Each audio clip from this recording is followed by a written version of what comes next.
ওই মদিনার পথে রে আমার,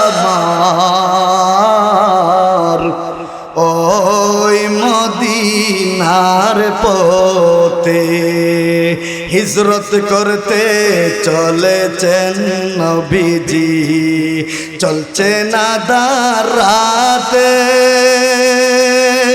হিজরত করতে চলেছেন নবীজি, চলছে না দারাতে।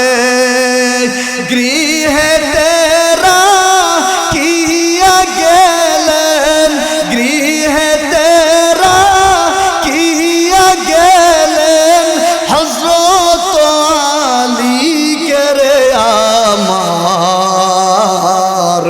ওই মদিনার পথে, ওই মদিনার পথে রে আমার, ওই মদিনার পথে। কাফেরের কারণেতে নবীজি থাকিলেন গুহাতে, কাফেরের কারণেতে নবীজি থাকিলেন গুহাতে। মাকড়সা দিল বাসা, মাকড়সা দিল বাসা গুহার মুখে তেরে আমার, ওই মদিনার পথে। ঠিক কিনা জোরে কন? আমার প্রাণের বাইলো করে দেখুন, আল্লাহর পয়গম্বর সাহাবায়ে কেরামদের নিয়ে রওনা শুরু করেছেন তওয়াফ করবার জন্য। খানায়ে কাবা তওয়াফ করবেন, সাহাবীদেরকে নিয়ে আল্লাহর নবী রওনা করেছেন। এবার যখন হুদায়বিয়া নামক স্থানে গেলেন, সাহাবীদেরকে আল্লাহর নবী লক্ষ্য করে বললেন, ও আমার সাহাবীরা শোনো, এই মুহূর্তে খানায়ে কাবার মধ্যে যাওয়ার দরকার নেই, মক্কার ভিতরে প্রবেশ করতে হবে না, আগে মক্কার মধ্যে পারমিশন নিতে হবে, এরপরে একটা শহরের মধ্যে প্রবেশ করতে হয়। এটা হচ্ছে নিয়ম, এটা হচ্ছে রুলস। কথা কোন ঠিক কিনা?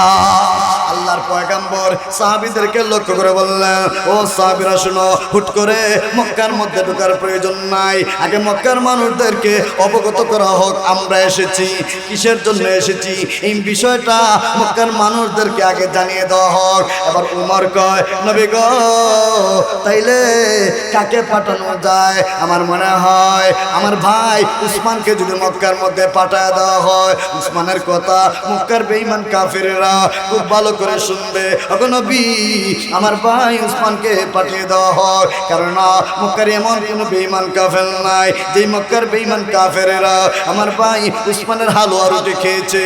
এই জন্য উসমান রাদিয়াল্লাহু তাআলা আনহুকে মক্কার মধ্যে পাঠিয়ে দেওয়া হয়েছে অনুমতি নেওয়ার জন্য, পারমিশন নেওয়ার জন্য।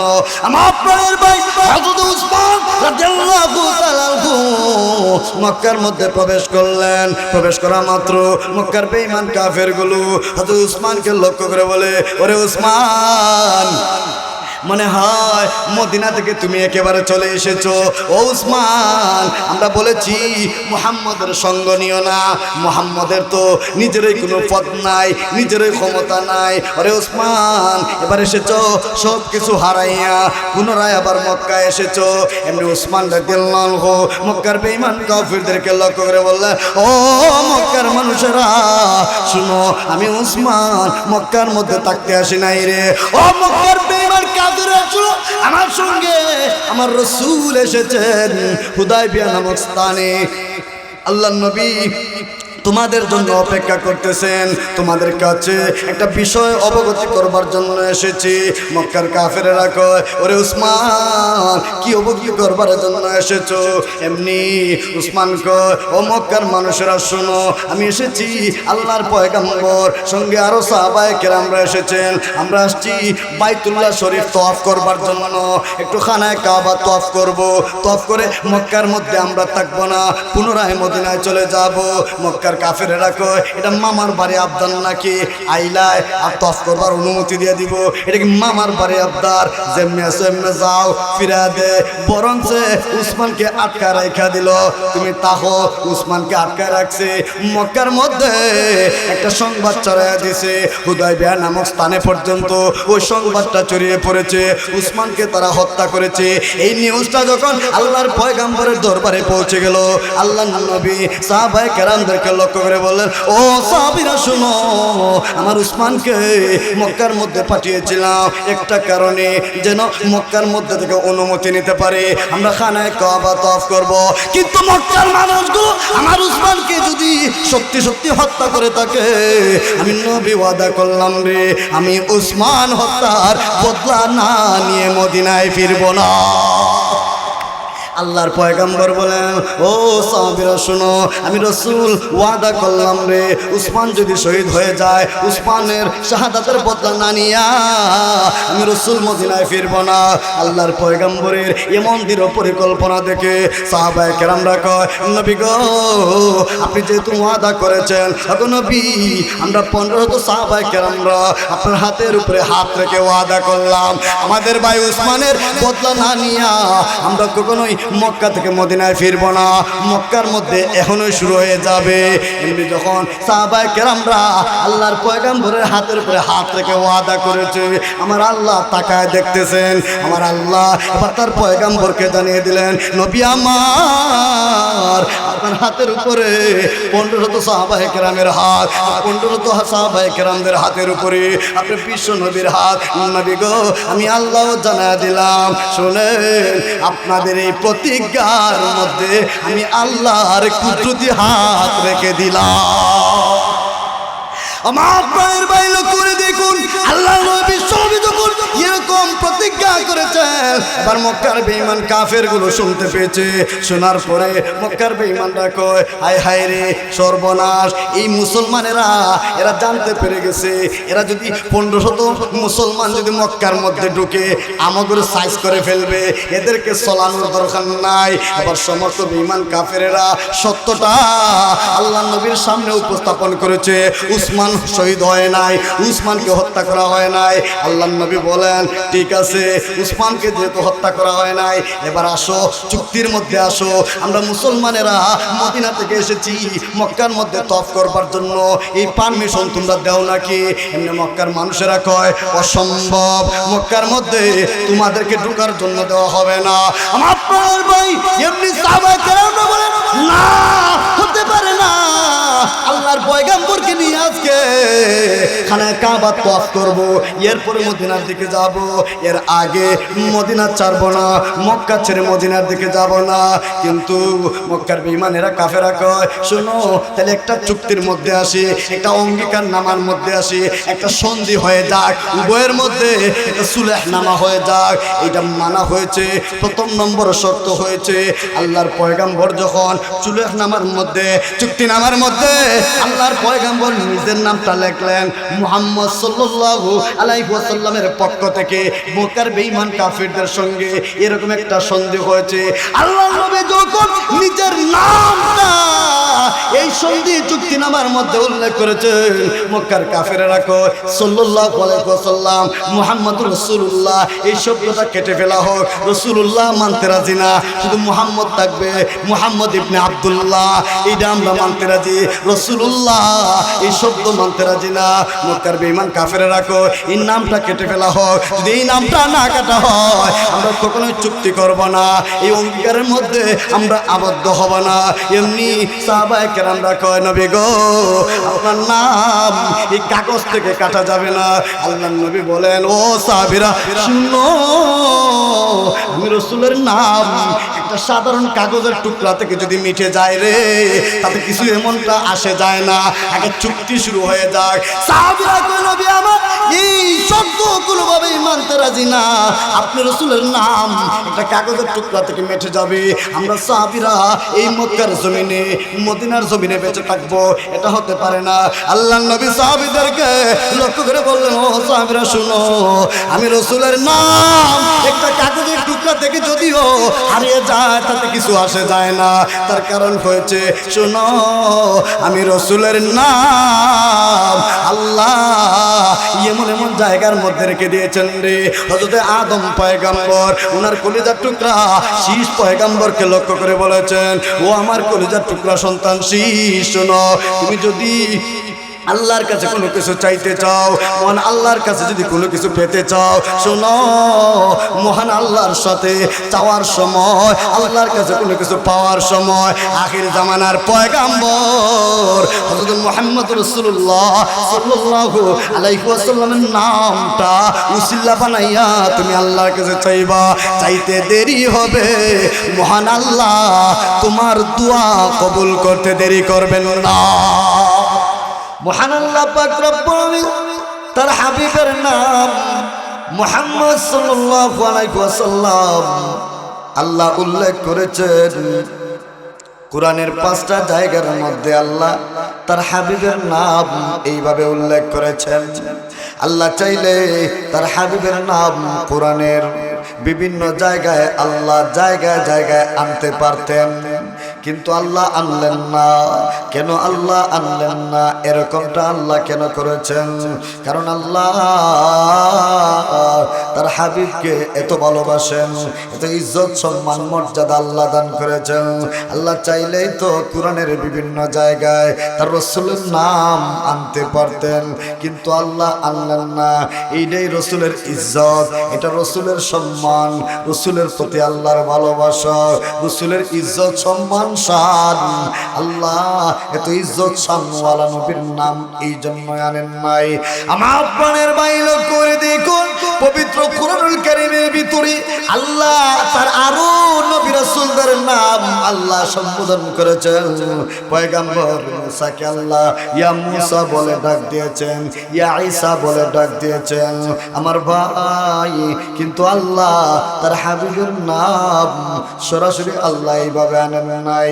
তার কারণ হয়েছে আল্লাহ তো এত ইজ্জত সম্মান মর্যাদা দান করেছেন। আমার বাইল করে দেখুন মহান আল্লাহ তার হাবিবের নাম কেন আনলেন কোরআনের বিভিন্ন জায়গায়। যদি আমরা লক্ষ্য করি তাহলে লক্ষ্য করে দেখব আল্লাহ তার রাসূলকে এমন ভাবে সম্বোধন করেছেন। আমার নবী চাদর পরিহিত অবস্থায়, কম্বল পরিহিত অবস্থায় শায়িত আছেন। আল্লাহর নবী যখন কম্বল গায়ে দিয়ে ঘুমন্ত শায়িত আছেন, আমার আল্লাহ তার পয়গম্বরকে ডাক দিলেন, ইয়া আইয়ুহাল মুজাম্মিল কুমিল লাইলা ইল্লা কালিলা। আল্লাহ রাব্বুল আলামিন তার হাবিবকে লক্ষ্য করে বলেন, নবী হে, গো নবী, ও কমলেওয়ালা নবী, আপনি উঠুন, আপনি জাগ্রত হন, কিছু সময় আপনার রবের কুদরতি কদমের মধ্যে সেজদা করুন। সুবহানাল্লাহ কোন, আরেকটু জোরে আওয়াজ বাড়িয়ে কোন না সুবহানাল্লাহ। এইভাবে কোরআনে আরেকটা জায়গার মধ্যে আল্লাহ তার হাবিবের নামকে সম্বোধন করেছেন, ইয়া আইয়ুহাল মুদাথির কুম ফাআনদির ওয়া রাব্বাকা ফাকাব্বির ওয়া সিয়াবাকা ফাতাহির। আল্লাহ রাব্বুল আলামিন তার হাবিবকে আল্লাহ এমন ভাবে সম্বোধন করেছেন, নবী হে, ও চাদরওয়ালা নবী, ও চাদরওয়ালা নবী, আপনি উঠুন, কুম ফাআনদির, আপনি দাঁড়ান, ফাআনদির, এবং মানুষকে সতর্ক করুন, ওয়া রাব্বাকা ফাকাব্বির, আপনার প্রতিপালকের বরত্ব ঘোষণা করুন। ও পয়গম্বর, আপনি উঠুন, আপনার প্রতিপালকের বরত্ব ঘোষণা করুন। আমার আল্লাহ এই জায়গার মধ্যে তার হাবিবকে সরাসরি ডাক দিলেন না, চাদরওয়ালা নবী বলে সম্বোধন করেছেন। এই জায়গার মধ্যেও আল্লাহ ইনডাইরেক্ট ভাবে এনেছেন। তার কারণটা কি? কারণ একটাই, আল্লাহ তার হাবিবকে এত ভালোবাসেন, এত ইজ্জত সম্মান মর্যাদা দান করেছেন, সেই জন্য আল্লাহ তার হাবিবকে বিশেষ কোনো প্রয়োজন ছাড়া নামটা উল্লেখ করেন না। বিশেষ প্রয়োজন ছাড়া আল্লাহ তার রাসূলের নামটা উল্লেখ করেন। তাহলে এই জায়গার মধ্যে আল্লাহ কেন তার রাসূলের নামটা এনেছেন? যে আয়াতে কারিমা তেলাওয়াত করেছি এইখানের মধ্যে আল্লাহ কেন তার রাসূলের নামটা এনেছে, এটার পিছনে একটা কারণ উদ্দেশ্য আছে না নাই? আর একটু জোরে কও, সেই কারণটা কি আমরা দেখব। আল্লাহর হাবিব মক্কার জীবনে 40টা বছর মক্কার মধ্যে তিনি সকলের কাছেই নন্দিত, খ্যাতমান, জনপ্রিয়, ঠিক কিনা? সকলেই তাকে বিশ্বাস করে আল আমিন উপাধি দিয়েছে, as-সাদিক উপাধি দিয়েছে। কিন্তু একটা সময় এমন হয়েছে, যখন রাসূল কালিমার দাওয়াত দিলেন, তখন দেখা যায় মক্কার একটা বিরাট বড় অংশ রাসূলের বিরুদ্ধে দাঁড়িয়েছে। কথা কোন ঠিক কিনা? আমার প্রাণের ভাই লক্ষ্য করে দেখুন, আল্লাহর হাবিব বিশ্বনবী রাহমাতুল লিল আলামিন মক্কার জমিনে 40টা বছর যখন অতিবাহিত হয়, সমস্ত মক্কার মানুষগুলো আল্লাহর পয়গম্বরকে প্রচন্ড ভালোবাসে, প্রচন্ড ইজ্জত সম্মান দেয়, রাসূলকে বিশ্বাস করে তারা আল আমিন উপাধি দিয়েছে, as-সাদিক উপাধি দিয়েছে। রাসূলকে রাসূলের মতো মক্কার জমিনে এত ভালো মানুষ তারা আর দ্বিতীয়টা পায় নাই। রাসূলের মতন বিশ্বস্ত, এরকম বিশ্বস্ত মানুষ তারা আর মক্কার মধ্যে কেউ কাউকে পায় নাই। আল্লাহর পয়গম্বর এমন ইজ্জত সম্মান মর্যাদা 40টা বছর মক্কার বেঈমান কাফেরগুলো রাসূলকে দেখেছে। কিন্তু একটা সময়ে আল্লাহর নবী যখন লা ইলাহা ইল্লাল্লাহর দাওয়াত দিলেন, খানায় কাবা থেকে আল্লাহর নবী একটা পাহাড়ের কিনারার মধ্যে দাঁড়ালেন। পাহাড়ের উপরে দাঁড়াইয়া মক্কাবাসী সমস্ত মক্কার মানুষগুলোকে আল্লাহর নবী দাওয়াত দিলেন, ও মক্কার লোকেরা শোনো, তোমরা কি আমাকে বিশ্বাস করনি? মক্কার মানুষ কয়, ও মুহাম্মদ, অবশ্যই আমরা তোমাকে বিশ্বাস করি। আল্লাহর নবী বলেন, শোনো, আমি যদি এই মুহূর্তে তোমাদের কাছে বলি, পাহাড়ের পাদদেশ থেকে একটা শত্রু বাহিনী তোমাদের উপরে আক্রমণ করতে চায়, তোমরা কি আমার এই কথাটা বিশ্বাস করবানি? আমার প্রাণের ভাই মক্কার মানুষগুলো এক বাক্যে আল্লাহর পয়গম্বরকে বলে, ও মুহাম্মদ, আমরা তোমাকে বিশ্বাস করি, আমরা তোমাকে প্রচন্ড ভালোবাসি। বিশ্বাস করি বলেই তো আমরা তোমাকে আল আমিন উপাধি দিয়েছি। বিশ্বাস করি বলেই তো আমরা তোমাকে as-সাদিক উপাধি দিয়েছি। ওরে মুহাম্মদ, তুমি যা বলবা বিশ্বাস করব, তুমি আজকে যা বলবা সব কিছু বিশ্বাস করব বলো। আল্লাহর নবী বলেন, শোনো, আমার ধারণা হচ্ছে, আমি আন্দাজ করতে পেরেছি, এই মুহূর্তে যে কোনো সময়ে আল্লাহর আযাব আর গজব তোমাদের উপর পতিত হতে পারে। তার কারণ হয়েছে তোমরা এক আল্লাহর গোলামি বাদ দিয়া মূর্তির পূজা করতেছো, মূর্তির দাসত্ব করতেছো। তোমরা তো দেব দেবতার পূজা করো, চন্দ্রের পূজা করো, সূর্যের পূজা করো, একমাত্র একচ্ছত্র ক্ষমতার মালিক আল্লাহ, সে আল্লাহর গোলামি বাদ দিয়া নিজের বানানো মূর্তির পূজা শুরু করেছো। ও মক্কাবাসী শোনো, এই সবগুলো বাদ দাও, একমাত্র আল্লাহর গোলামি করো। মক্কার লোকেরা কয়, ও মুহাম্মদ, এই কথা বলার জন্যই কি তুমি আমাদেরকে একত্রিত করেছ? ও মুহাম্মদ শোনো, এতদিন তোমাকে আমরা ভালো মনে করতাম, এতদিন পর্যন্ত তুমি ভালো ছিলা, আজকে তো বাপ দাদার ধর্মের বিরুদ্ধে তুমি সুনকালি মারছো, তুমি তো বাপ দাদার ধর্মের বিরুদ্ধে কথা বলো। ওরে মুহাম্মদ শুনো, কোনদিন তোমার এই ধর্ম আমরা গ্রহণ করব না, বরং তুমি এই ধর্মের, তুমি এক আল্লাহর দাওয়াত দেওয়া শুরু করেছো, এই দাওয়াতটা বন্ধ করে দাও। আল্লাহর নবী এবার সমস্ত মক্কার মানুষগুলোকে জিকির করি, লা ইলাহা লা ইলাহা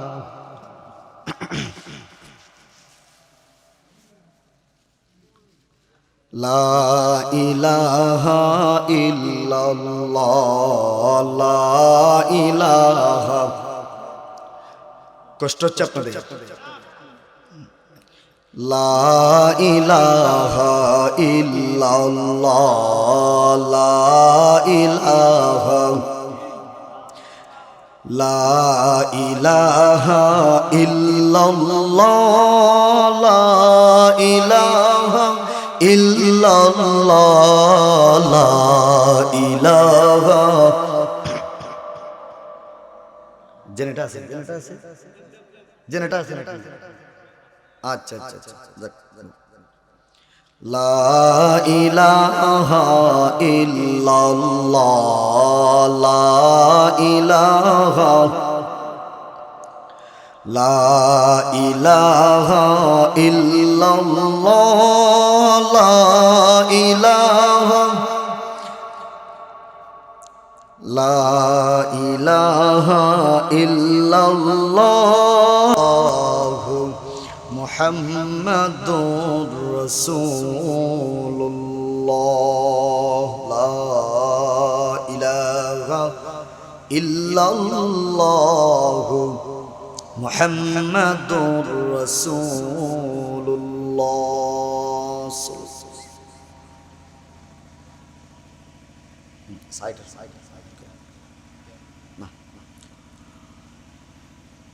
রাসূল সাল্লাল্লাহু আলাইহি ওয়াসাল্লাম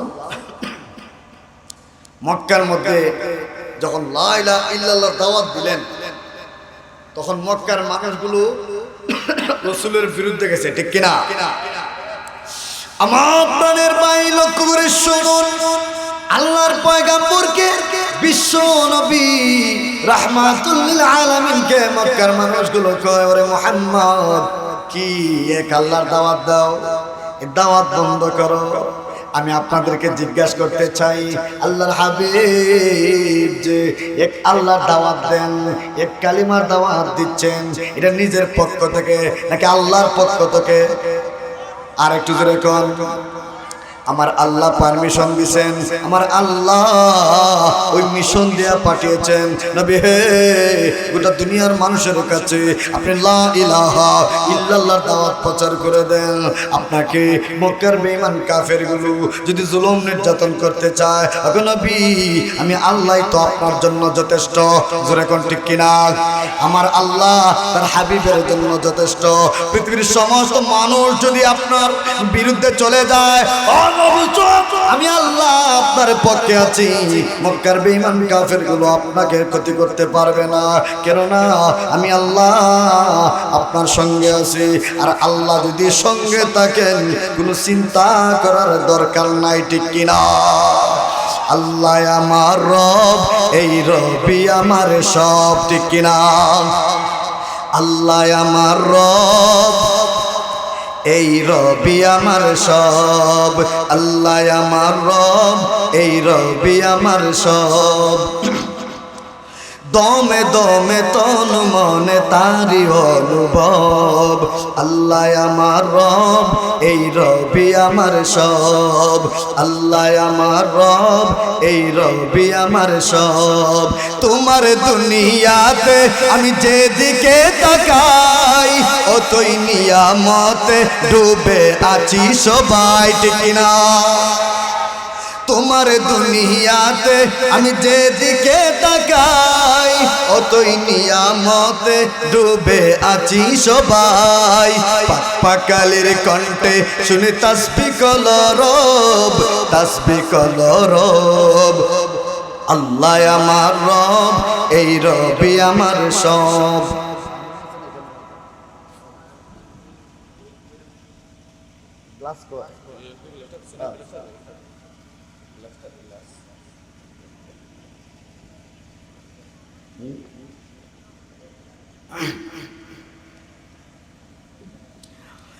আমার প্রাণের ভাই নকুর দেখুন, আল্লাহর হাবিব বিশ্বনবী রাহমাতুল লিল আলামিনকে মক্কার বেঈমান কাফেরগুলো কয়, ও মুহাম্মদ তুমি লা ইলাহা ইল্লাল্লাহর দাওয়াত বন্ধ করো, এই দাওয়াত দিবা না। আল্লাহ নবী বলেন, আমার আল্লাহ এই মিশন আমাকে দিয়েছেন, আমার জীবনে আমার জীবন আছে যতদিন লা ইলাহা ইল্লাল্লাহর দাওয়াত চলবে ততদিন। মক্কার বেঈমান কাফেরগুলো আল্লাহর হুকুমের বিরুদ্ধে আচরণ করে, আল্লাহর পয়গম্বরের বিরুদ্ধে আচরণ করে। আপনার আমার নবী মক্কার বেঈমান কাফেরদের কর্ণপাত করলেন না, নবী দাওয়াত দেন, নবী দাওয়াত বন্ধ করেন না। এমনকি যারা কালেমা গ্রহণ করেছে তাদের উপরও নির্যাতন হয়, আল্লাহ নবীর উপরেও নির্যাতন হয়। নবী এমন জুলুম নির্যাতন স্বীকার করেন, এরপরেও মুহূর্তের জন্য কালেমার দাওয়াত বন্ধ করেন না। এমত অবস্থায় আল্লাহ পাক রব্বুল আমিন তার পয়গম্বরকে জানিয়ে দিলেন, নবী হে, আপনি ও পয়গম্বর, আপনি হিজরত করবেন, আপনি মদিনাতুল মুনাওয়ারায় হিজরত করবেন। সময় আসতেছে, আল্লাহ একটা সিগন্যাল আগে দিয়ে দিলেন। আমার মনের বাইরে করে দেখুন, মক্কার সমস্ত বেঈমান কাফেরগুলো ঐক্যবদ্ধ হইয়া আল্লাহর পয়গম্বরের বিরুদ্ধে যায়, আল্লাহর পয়গম্বরের বিরুদ্ধে আচরণ করে। এবার একদিন রাত্রে সমস্ত মক্কার বেঈমানেরা সিদ্ধান্ত নিয়েছে আল্লাহর পয়গম্বরকে হত্যা করবে। আমার আল্লাহ জিব্রাইল পাঠাইয়া আল্লাহ তার রাসূলকে জানায়া দিলেন, নবী হে, আজকে আপনাকে বেঈমান কাফেররা হত্যা করার ষড়যন্ত্র করেছে, ইচ্ছা করেছে। ওগো নবী, আজকে রাত্রে আপনি মদিনাতুল মুনাওয়ারায় হিজরত করেন। আল্লাহ যখন পারমিশন দিয়ে দিলেন, এবার রাত্রিবেলা আল্লাহর পয়গম্বর যেই ঘরের মধ্যে ঘুমন্ত আছেন, এই ঘুমন্ত অবস্থায় যখন জাগ্রত হইলেন, জিব্রাইল জাগ্রত করলো, আল্লাহ নবী জাগ্রত হইলেন। রাসূল জাগ্রত হইয়া এবার এই জায়গার মধ্যে হযরত আলীকে শুয়াইলেন, আলীকে রাখলেন। আলীকে রেখে আল্লাহর পয়গম্বর কুরআনুল কারীমের একটা আয়াত তেলাওয়াত করে বেঈমান কাফিরদের দিকে ধুলা ছেড়ে দিলেন, ধুলা ছুঁড়ে মারলেন। সমস্ত বেঈমান কাফিরদের চোখের মধ্যে যায় ধুলাগুলো পড়ল। আল্লাহ পাক রব্বুল আমিন তার হাবিবকে লক্ষ্য করে বলেন, নবী আমার, আপনি তো ধুলা নিক্ষেপ করেছেন, এই ধুলাগুলো প্রত্যেকটা বেঈমানদের চোখের মধ্যে কেমনে পড়ল? নবী, আমি আল্লাহ আমার কুদরতে সমস্ত বেঈমানদের চোখের মধ্যে পর্দা ফেলে দিয়েছি। ও পয়গম্বর শুনুন, আমি আল্লাহ আপনাকে বেঈমানদের কবল থেকে রক্ষা করেছি, কেননা আপনার জিম্মাদার আমি আল্লাহ, কেননা আপনার জিম্মাদার আমি স্বয়ং রব। আপনার চিন্তার কোনো কারণ নাই, আপনি হিজরত করেন। আল্লাহর পয়গম্বর আলীকে রেখে গেলেন। আলীকে রেখে যাওয়ার একটা কারণ হয়েছে, আল্লাহর নবীর কাছে বেঈমান কাফেরদের কিছু আমানত ছিল, টাকা পয়সা ছিল। এই আমানতগুলো আল্লাহর নবী এবার আলীর কাছে জমা রাখলেন। ওরে আলী, তোমার কাছে রেখে গেলাম, যারা যারা আমার কাছে আমানত জমা দিয়েছিল সমস্ত আমানতগুলো তুমি আবার তাদের কাছে ফিরিয়ে দিবা। যদিও এরা শত্রুর আমানত রাসূল খেয়ানত করলেন না। সুবহানাল্লাহ কোন। এইরকম আমানত দিতে আমার কাছে থাকতো, কি বুঝলেন? মনে করেন আপনি আমার শত্রু, দিছেন আমানত আমার কাছে, কি কোন আমানত রাখা বাগবো না, লইয়াই বাগতইব, লইয়া শত্রু, কথা কোন ঠিক কিনা? আল্লাহর পয়গম্বর বলেন এরা আমানত নেওয়ার প্রয়োজন নেই, কারণ রাসূল নিষ্পাপ নবী। সুবহানাল্লাহ কোন। আল্লাহর পয়গম্বর বলেন আমানত দেওয়া যায়, এরা তো বিরোধিতা করে, আমানত আবার তারা রাসূলের কাছে দিত, যদিও বিরোধিতা দিয়ে গেছেন। আলী তাদের কাছে তাদের আমানত বুঝায় দিলেন। আমার বাইলো করে দেখুন, আল্লাহ নবী বিশ্ব নবী আবার হযরত আবু বকর সিদ্দিক রাদিয়াল্লাহু তাআলা আনহুর কাছে গেলেন। আবু বকর সিদ্দিক রাদিয়াল্লাহু তাআলা আনহুর ঘরের মধ্যে যাইয়া টুকা মারলেন, নক করলেন। টুকা মারার সঙ্গে সঙ্গে আবু বকর প্রথম ডাকের মধ্যেই বের হয়ে আসলো। আল্লাহ নবী আবু বকরকে লক্ষ্য করে বললেন, ওরে আবু বকর, প্রথম ডাকের মধ্যে তুমি ঘর থেকে বের হয়ে আসলা, ও আবু বকর তুমি কি ঘুমাও না নাকি? আবু বকর লক্ষ্য করে বলে, ওগো নবী, আপনি যেদিন বলেছেন হিজরত করবেন ওই দিন থেকে আমি আবু বকর বিছানার মধ্যে পিঠ লাগায় ঘুমাই না। ও পয়গম্বর শুনুন, যেদিন আপনি বলেছেন হিজরত করবেন ওই দিন থেকে আমি আবু বকর বিছানার মধ্যে পিঠ লাগায়া ঘুমাই না। আমি আবু বকর দরজার মধ্যে হেলান দিয়া তাকি, হেলান দিয়া দিয়া ঘুমাই, কেননা আপনার রাসূল কখন আসবেন আর ডাক দিবেন, একটা দুইটা তিনটা ডাক দিবেন, আমি আবু বকর ঘুমিয়ে থাকবো, এটা আমার জন্য বেয়াদবি হবে। আমি দরজার মধ্যে হেলান দিয়ে থাকলাম যেন আপনার কষ্ট না হয়, আমার যেন বেয়াদবি না হয়। আল্লাহর নবী বললেন, আবু বকর চিন্তা করার কারণ নাই, চলো রওনা হই। এবার আবু বকরকে নিয়ে রওনা দিলেন। প্রতিমধ্যে এমন এক অবস্থা হয়েছে, আল্লাহর নবী যখন রওনা দিলেন, আবু বকর দেখা যায় আল্লাহর পয়গম্বরের একবার ডানে যায়, বামে যায়, সামনে যায়, পিছনে যায়। আল্লাহর নবী আবু বকরকে লক্ষ্য করে বললেন, ওরে আবু বকর, তুমি একবার ডানে যাও, আরেকবার বামে যাও, সামনে যাও, পিছনে যাও, কিসের জন্য? আবু বকর লক্ষ্য করে বলে, নবী হে, কেননা আমাদের শত্রু চতুর্দিকে, একদিকে না চতুর্দিকে। আবু বকর কয়, নবী আমাদের শত্রু চতুর্দিকে। আমি আবু বকর যখন আপনার ডানে যাই, আমার মনে হয় বাম দিক থেকে কোনো বেঈমান আপনার উপর তীর নিক্ষেপ করতে পারে। যখন আমি বাম দিকে যাই, মনে হয় ডান দিক থেকে কোনো বেঈমান আপনার উপর তীর নিক্ষেপ করবে। নবী আবার মনে হয় সামন থেকে কোনো বেঈমান তীর নিক্ষেপ করবে। আবার এমনটা মনে হয় পিছন দিক থেকে কোনো বেঈমান আপনার উপর তীর নিক্ষেপ করবে। নবী এই সমস্ত চিন্তাগুলো যখন আমার মাথার মধ্যে আসে, আমি ডানে বামে ঘুরি, নবী গো যেন তীর আপনার গায়ে না পড়ে, আমি আবু বকরের গায়ের জন্য যেন পড়ে যায়, আমি আবু বকরের উপরে যেন পড়ে। কঠিন হাসরের ময়দানে আপনার রাসূলের উপরে যদি তীর পড়ে যায়, আমি আবু বকর কোন চেহারায় আল্লাহর সামনে দাঁড়াবো? সুবহানাল্লাহ। ও পয়গম্বর শুনুন, আমি আবু বকর এই পৃথিবীর জমিনে বেঁচে থাকবো, আর আপনি হাবিবের উপরে তীর হবে, তীর পড়বে, এটা আমি আবু বকর মেনে নিতে পারবো না। এবার যখন সামনের দিকে আগাইতে শুরু করলেন, সামনের দিকে যখন আগাইতে শুরু করলেন, যখন মোটামুটি একটা আলোকিত হয়ে যাচ্ছে, অন্ধকার কেটে যাচ্ছে, এই অবস্থায় আবু বকর কয়, নবী গো একটা গুহার মধ্যে আশ্রয় নিতে হবে।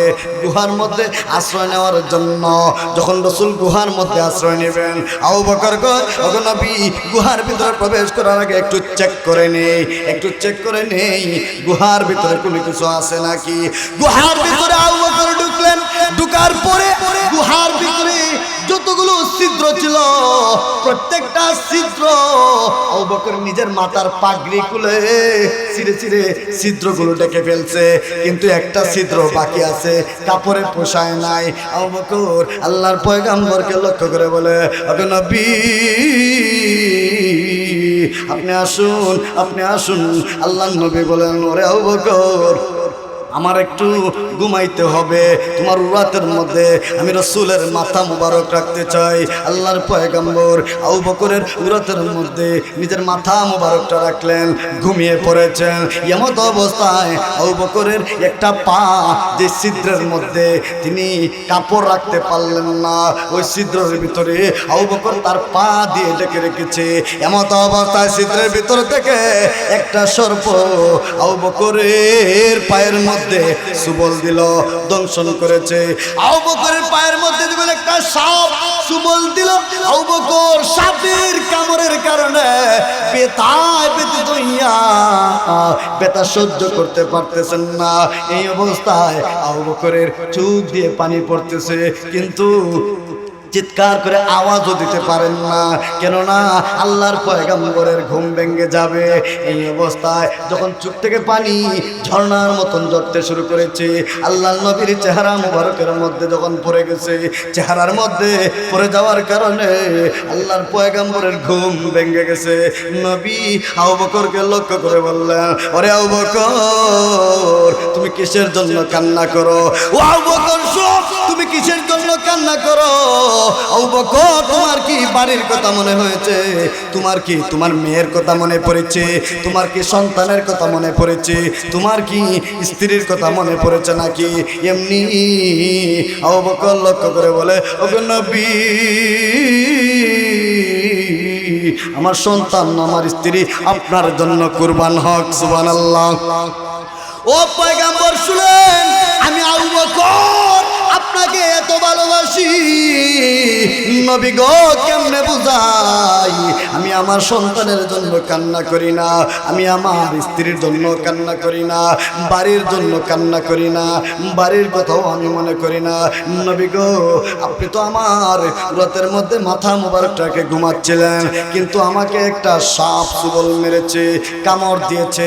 নবী গো, ওই ব্যথা সহ্য করতে না পেরে আমার চোখ দিয়ে পানি ঝরতে শুরু করেছে। এখন নবী, আমি যখন সহ্য করতে পারলাম না, আমার চোখের পানি আপনার চেহারা মুবারকের মধ্যে পড়ে গেল, যার কারণে আপনি ঘুম থেকে জাগ্রত হয়ে গেলেন। আল্লাহ নবী বলেন, আবু বকর, তোমার পাটা একটু দেখাও। আমি রাসূল তোমার পাটা দেখব। আল্লাহ নবীর সামনে যখন পাটা দেখানো হলো, নবীজি নিজের তুতু মুবারক আবু বকরের কামড়কৃত জায়গার মধ্যে লাগায় দিলেন। মুহূর্তের ভিতরে আবু বকরের পা ভালো হয়ে গেছে। আল্লাহ নবী ডেকে বলেন, আবু বকর, সাপ তোমাকে কামড় দিল, তুমি আমাকে কেন সঙ্গে সঙ্গে বলো নাই? আবু বকর কয়, নবী গো, আপনি তো অনেক কষ্ট করেছেন, একটু আরাম নিচ্ছেন, এই অবস্থায় আমি আবু বকর আপনার আরামটা নষ্ট করতে চাই নাই, সেই জন্য আপনাকে বলতে চাইনি। আল্লাহ নবী এবার বললেন, ঠিক আছে আবু বকর, এবার একটু রেস্ট নাও। এমত অবস্থায় লক্ষ্য করে দেখেন, বেঈমান কাফেরগুলো আল্লাহর পয়গম্বর যে গুহার মধ্যে তিনি লুকিয়ে আছেন, ওই গুহার ভিতরে বেঈমান কাফেররা আসতে শুরু করেছে, ধীরে ধীরে আগে আসতেছে। আবু বকর দেখে গুহার মুখের ভিতরে ছিদ্র দিয়া দেখে কাফেররা এদিকে আসতেছে। আবু বকর আল্লাহর পয়গম্বরকে লক্ষ্য করে বলে, ওগো নবী, বেঈমান কাফেররা তো আমাদেরকে ধরে ফেলবে। নবী গো, এরা তো দেখা যায় একেবারে কাছাকাছি চলে এসেছে। আল্লাহ নবী তখন বলেন, আবু বকর রে, লা তাহজান, ইন্নাল্লাহা মা'না। আল্লাহু আকবার। একটু আওয়াজ বাড়িয়ে এখন আল্লাহু আকবার। আল্লাহ নবী বলেন, আবু বকর রে, চিন্তার কোনো কারণ নাই, ভয়ের কোনো কারণ নাই। আল্লাহ আমাদের রব, আল্লাহ আমাদের সঙ্গে আছেন, আল্লাহ আমাদের সব। জোরে কোন ঠিক কিনা? ঠিক এই মুহূর্তে হঠাৎ করে দেখা যায় কোথার থেকে একটা মাকড়সা এসে বাসা বেঁধে ফেলেছে। সুবহানাল্লাহ। তাফসীর কারকগণ বলেন, আল্লাহ নবী শুধু আমাদের নবী না, তিনি মাকড়সার নবী, তিনি সমস্ত সৃষ্টিকুলের নবী। চিল্লায় কোন ঠিক কিনা?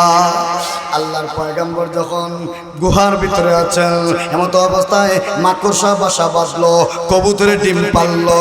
এই দৃশ্য দেখার পরে বেঈমান কাফেররা কয়, এই অবস্থা, এই কন্ডিশন দেখার পরে মনে হয় রাসূল আল্লাহ নবী এই গুহার ভিতরে থাকতে পারেন না। কাফেররা পুনরায় গুহার ভিতরে প্রবেশ না করেই চলে গেল। ওই মদিনার পথে রে আমার, ওই মদিনার পথে, ওই মদিনার পথে রে আমার, ওই মদিনার পথে হিজরত করতে চলেছেন নবীজি, চলছে না দারাতে। হিজরত করতে চলেছেন নবীজি, চলছে না দারাতে। গৃহে তেরা কিয়া গেলেন, গৃহে তেরা কিয়া গেলেন, হযরত আলী কে রে আমার, ওই মদিনার পথে, ওই মদিনার পথে রে আমার, ওই মদিনার পথে। কাফেরের কারণেতে নবীজি থাকিলেন গুহাতে কাফেরের কারণেতে নবীজি থাকিলেন গুহাতে মাকড়সা দিল বাসা মাকড়সা দিল বাসা গুহার মুখে তেরে আমার ওই মদিনার পথে ঠিক কিনা জোরে কম মাকড়সা বাসা আল্লাহ রাসূল নিরাপদে যখন মদিনায় চলে গেলেন মদিনায় চলে যাওয়ার পর 1 বছর 2 বছর 3 বছর 4 বছর 5 বছর 6 বছর যখন পদার্পিত হলো আমার প্রাণের ভাই এই বছরে আল্লাহ রাসূল রাত্রিবেলা একটা স্বপ্ন দেখলেন সুবহানাল্লাহ কোন আর একটু জোরে কোন নবীদের স্বপ্ন ওহী নবীদের স্বপ্ন কি ওহী নবীজি স্বপ্ন দেখলেন স্বপ্ন দেখার পরে সাহাবায়ে কেরামরা যদি কোনো স্বপ্ন দেখতো আল্লাহ রাসূলকে বলতো রাসূল এই দিন স্বপ্ন দেখলেন স্বপ্ন দেখা মসজিদের মধ্যে আল্লাহ রাসূল সাহাবীদেরকে বলতেছেন ও আমার সাহাবীরা আমি রাসূল একটা স্বপ্ন দেখছি স্বপ্নটা তোমাদের কাছে বলতে চাই সাহাবীরা কয় নবী গো আপনি স্বপ্ন দেখছেন একটু বলেন না শুনি আপনি কি দেখলেন আল্লাহ রাসূল বলেন সাহাবীরা শুনো আমি রাসূল স্বপ্নের মধ্যে দেখি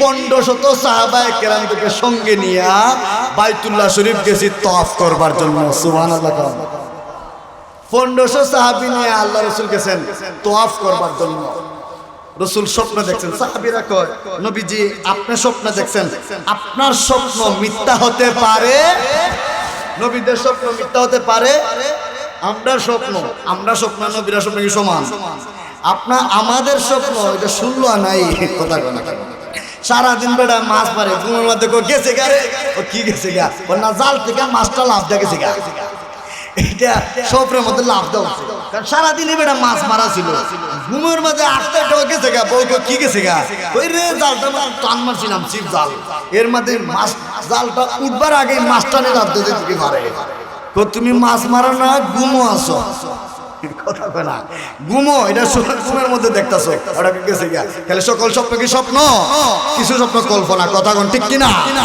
সারাদিন যা করে ঘুমায় ওইটাই করতেছে আমার প্রাণের ভাই আল্লাহ রাসূল স্বপ্ন দেখলেন স্বপ্ন দেখার পর সাহাবীদেরকে বললেন সাহাবীরা কয় নবী গো আপনি স্বপ্ন দেখছেন আপনার স্বপ্ন সত্য সুবহানাল্লাহ কোন আমার প্রাণের ভাই লক্ষ্য করে দেখুন আল্লাহর পয়গম্বর সাহাবায়ে কেরামদের নিয়ে রওনা শুরু করেছেন তওয়াফ করবার জন্য খানায়ে কাবা তওয়াফ করবেন সাহাবীদেরকে নিয়ে আল্লাহর নবী রওনা করেছেন এবার যখন হুদায়বিয়া নামক স্থানে গেলেন সাহাবীদেরকে আল্লাহর নবী লক্ষ্য করে বললেন ও আমার সাহাবীরা শুনো এই মুহূর্তে খানায়ে কাবার মধ্যে যাওয়ার দরকার নেই মক্কার ভিতরে প্রবেশ করতে হবে না আগে মক্কার মধ্যে পারমিশন নিতে হবে এরপরে একটা শহরের মধ্যে প্রবেশ করতে হয় এটা হচ্ছে নিয়ম এটা হচ্ছে রুলস কথা কোন ঠিক কিনা আল্লাহর পয়গম্বর সাহাবীদেরকে লক্ষ্য করে বললেন ও সাহাবীরা শুনো হুট করে মক্কার মধ্যে ঢোকার প্রয়োজন নাই আগে মক্কার মানুষদেরকে অবগত করা হোক আমরা এসেছি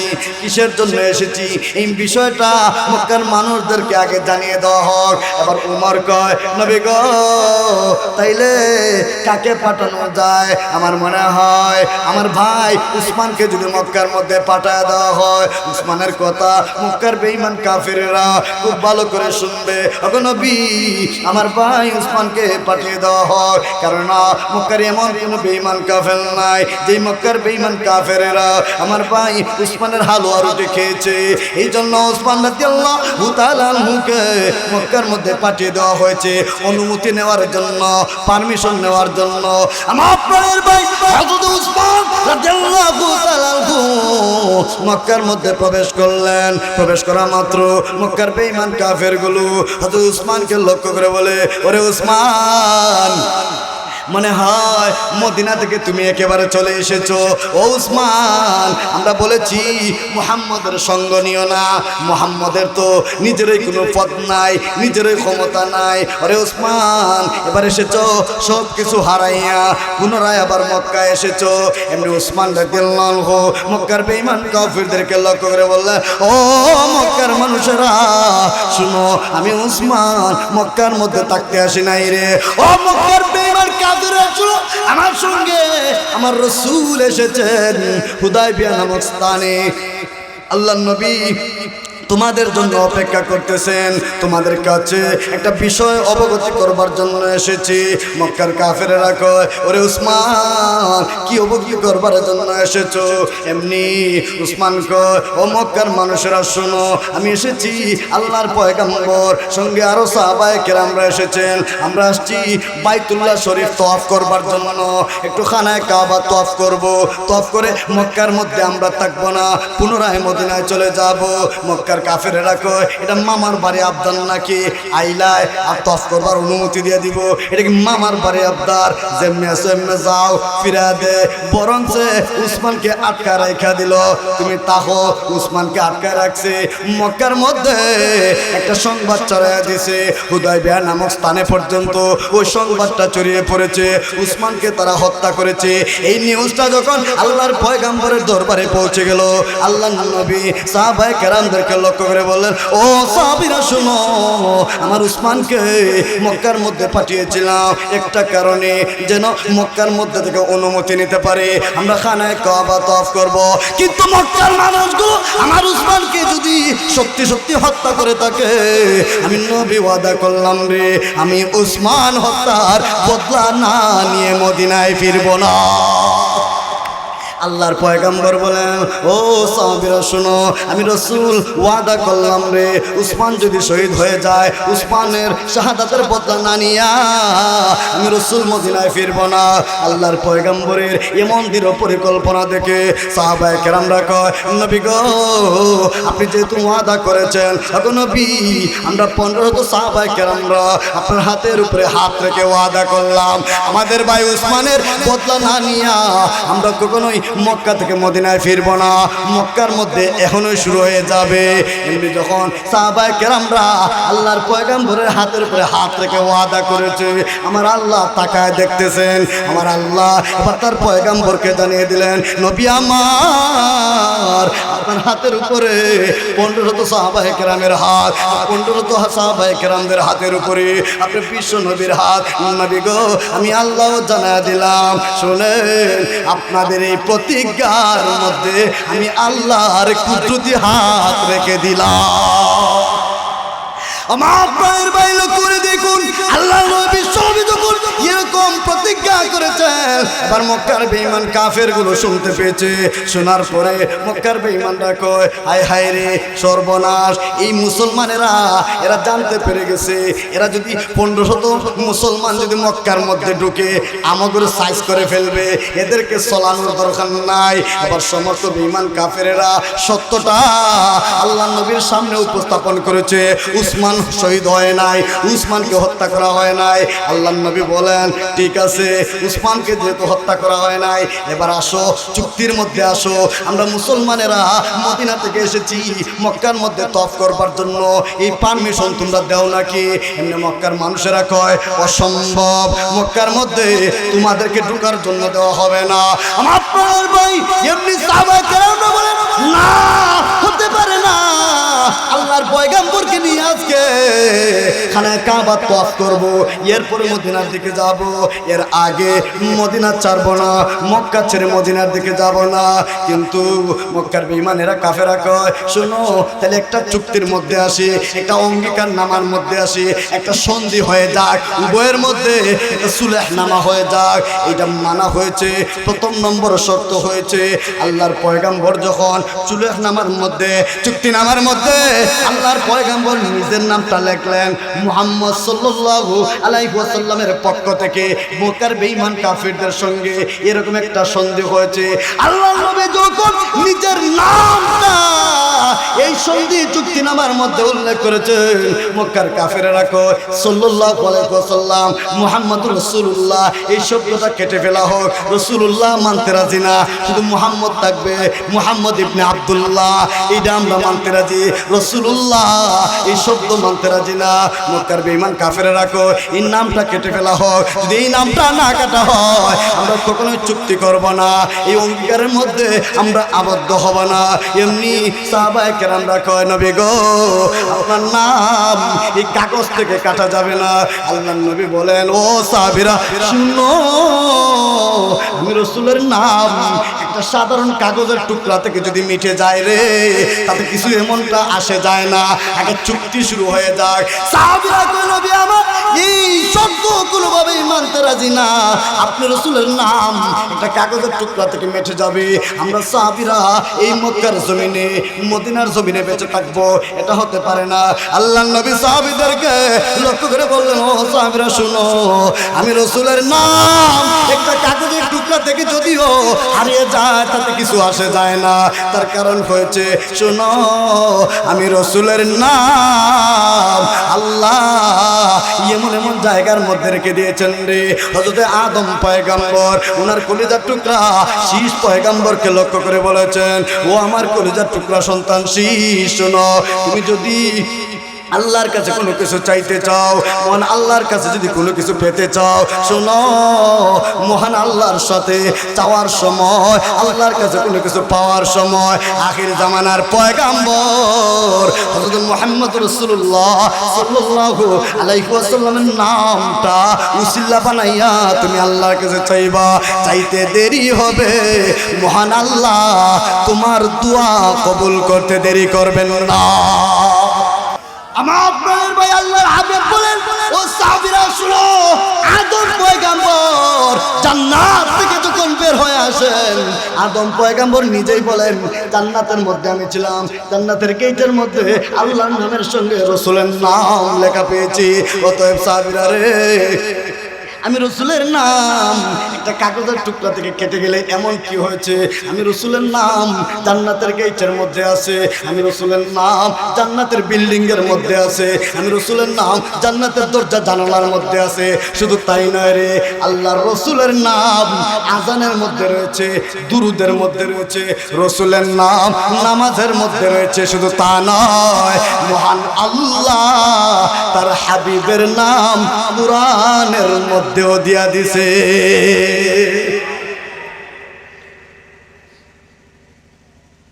আমার প্রাণের ভাই এবার মক্কার বেঈমানরা কয় আচ্ছা বুঝলাম নামটা আগে খাটো, এবার সাহাবীরা কয় আমাদের পক্ষে সম্ভব না, এবার রাসূল নিজেই নিজের নামটা কেটে ফেলছেন, এটা রাসূলের মুজিজা। এটা কি মুজিজা? কি রাসূল আসলে ওইভাবে জানতেন না, কিন্তু আল্লাহ পাক এটা মিডিয়া দিয়েছেন রাসূলের মাধ্যমে, এইটাই রাসূলের কি মুজিজা। এমত অবস্থায় রাসূল যখন কেটে ফেললেন এবার মক্কার বেঈমান কাফেররা চুক্তি শুরু করেছে। কি চুক্তি? প্রথম নম্বর চুক্তি হয়েছে ও মুসলমানেরা শুনো, এই বছর তোমরা মক্কার মধ্যে এসেছো, মক্কার মধ্যে এসেছো, তোমরা মক্কার মধ্যে তওয়াফ করতে চাও, এই বছর সম্ভব না, উমরা হজ আদায় করতে পারবা না। এই বছর তোমরা মদিনা থেকে এসেছো, পুনরায় মদিনায় চলে যাও, এই বছর না, তোমরা আসবা আগামী বছর আসবা, তবে আগামী বছর আসলে পরে 3 দিনের জন্য আসতে হবে, 3 দিন তোমরা এই খানায় কাবায় তওয়াফ করবা। 3 নম্বর হয়েছে সঙ্গে কোনো অস্ত্র শস্ত্র আনতে পারবা না, শুধুমাত্র আত্মরক্ষার জন্য একটা অস্ত্র থাকতে পারে। শুনো, মক্কা থেকে যদি মদিনায় আমাদের কোনো কাফের বাইরা চলে যায় তাদেরকে রিটার্ন ফেরত পাঠাতে হবে, আর যদি মদিনা থেকে কোনো মুসলমান মক্কার মধ্যে চলে আসে এদেরকে কিন্তু মদিনায় পুনরায় ফেরত পাঠানো হবে না। এই শর্তগুলো মানো। ওমর রাদিয়াল্লাহু আনহু আল্লাহর পয়গম্বরকে লক্ষ্য করে বলে নবী হে, যে চুক্তিগুলো শুনলাম একটা চুক্তিও মুসলমানের পক্ষে না। ও পয়গম্বর শুনুন, এই চুক্তিগুলো একটা মুসলমানের পক্ষে না, প্রত্যেকটা মুসলমানের বিপক্ষে। নবী গো আমাদের ধর্ম সত্য নেই। আল্লাহ নবী গো ওমর কোনো সন্দেহ আসেনি না, নবী কোনো সন্দেহ নাই, ইতমিনানে কলবের জন্য বলি। নবী বলেন অবশ্যই সত্য। নবী গো আপনি সত্য নবী? আমি সত্য নবী। আল্লাহ সত্য? আল্লাহ সত্য, ধর্ম সত্য, ইসলাম সত্য। নবী গো আর দেরি করতে চাই না, আপনি অর্ডার করে দেন, আপনি পারমিশন দিয়া দেই, আপনি পারমিশন দিয়া দেন এই বেঈমান কাফেরগুলোরে এই মুহূর্তে সাইজ কইরা দেই। সুবহানাল্লাহ। আল্লাহ রাসূল বলেন উমর বেশি বুঝতে যাইও না, আমি তোমাকে যা বলছি বুঝো, ধৈর্য ধারণ করো। আমার প্রাণের ভাই আলোচনা অদ্ভুত হোক, এই আলোচনা শুরু করে গুড়ানোটাও কঠিন। আমার প্রাণের ভাই হুজুর চলে আসছেন, হুজুরকে আলোচনা রাখো। আপনি তো ভাগ্যবান, নুরুল আমিন খান সাহেব আলহামদুলিল্লাহ পায়ে গেছেন। আলহামদুলিল্লাহ কন্যা একটু জোরে কন্যা। সকলে দোয়া করবেন, দোয়া করবেন তো ইনশাল্লাহ। কারা কারা দোয়া করতেন না হাত তুলেন তো। যাক মাশাআল্লাহ, এক দুজন থাকতো কি কোন দোয়া করবেন, কারা কারা হাত তুলেন। আল্লাহ কবুল করুন, সকল বলে আমিন। আসসালামু আলাইকুম।